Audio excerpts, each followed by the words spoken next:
Overkill kung ituring ni dating Pangulong Rodrigo Duterte ang ginawang raid ng Philippine National Police, Special Action Force at Criminal Investigation and Detection Group sa Kingdom of Jesus Christ compound noong Lunes ng madaling araw.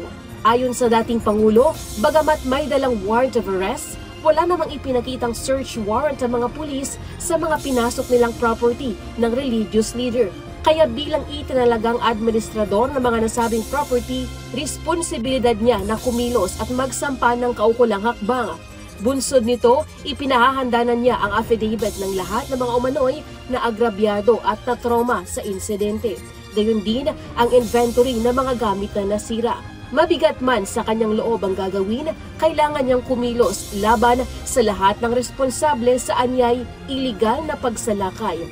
Sa kabila umano ng kanyang personal na paniniwala, dapat pa rin itaguyod ang batas. Ayon naman sa Philippine National Police, bukas sila sa anumang investigasyon. Kakapatan po ng grupo po ni Pastor Kibuloy at ng KOJC leadership o kung sino man po na representante po nila na maghain po ng anumang kaso at yan naman po ay haharapin po ng PNP. Parte po yan ng due process, parte po yan ng pagkilala sa ating mga hukuman at sa ating mga korte. Pero katulad ng sinabi ko kanina, kung ang PNP ay bukas sa pagkilala at nagpapasakop po sa mga legal process, sana ganun din po sina Pastor Kibuloy.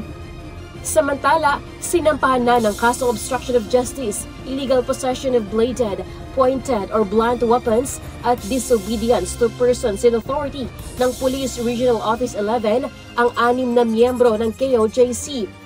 Yesterday afternoon, ang Kalinan Police Station nag-file na ng case against yung sa 6 na dadakip dun sa Glory Mountain.